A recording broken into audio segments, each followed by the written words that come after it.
C'est Léa Semama qui nous faisait faire une visite. Mais alors, qu'est-ce qu'on a envie d'être avec vous là tout de suite? Exactement, Raphaël, on est toujours en train de déambuler dans ce très très bel endroit. Là, on est maintenant dans la partie exposition permanente, l'exposition Prix d'art urbain PBO, dont vous êtes le commissaire d'exposition. Oui, absolument. Ici, dans cette cale, en fait, tous les 2 mois, il y a des expos temporaires. Et là, on a 36 artistes émergents qu'on a dénichés dans une vingtaine de pays. Et donc, c'est que des pépites, que des découvertes. On a devant nous un artiste kényan, par exemple, Waistu. Là, on a un autre artiste qui vient du Pérou.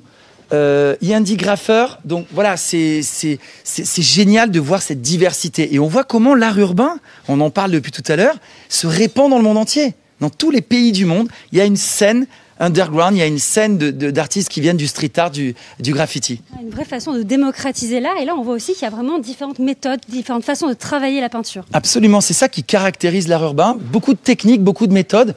Et puis donc, dans quelques jours, il va y avoir le jury, donc des super belles personnalités, beaucoup de journalistes. On a l'ancien ministre Renaud Dondieu-de-Vabre qui sera dans le jury PBO. Et on va choisir le lauréat. Donc c'est 10 000 € de prix, donc c'est sympa. Les artistes vont pouvoir voyager, créer des œuvres et financer des nouvelles productions. Là, vous pouvez justement me dire, vous, votre œuvre préférée ici? Bon alors, c'est difficile de le dire parce que je vais être dans le jury aussi, mais allez, regardez, disons que j'aime particulièrement ces 2 œuvres, pour autant extrêmement différentes. On a cette œuvre-là de Choufi qui est très très belle. Vous voyez les couleurs éclatantes. Et ce travail géométrique de relief qui est tout à fait superbe. Hein. C'est vraiment un travail incroyable pour arriver à créer ces trompe-l'œil et cette perspective. Et puis là, un univers tout à fait différent. C'est une femme. Il y a quasiment une moitié d'artistes femmes dans l'expo. Donc ça, c'est génial. Et là, c'est Amstead, qui est une artiste française. Et là aussi, regardez l'harmonie des couleurs. Regardez ces courbes complètement organiques. On est dans une abstraction organique qui me séduit beaucoup. Voilà, quelques coups de cœur de l'exposition. On est d'accord, et ce lieu est vraiment très très beau. Alors ce qui est quand même génial, c'est que en fait ici c'est aussi un lieu d'échange, un lieu de rencontre.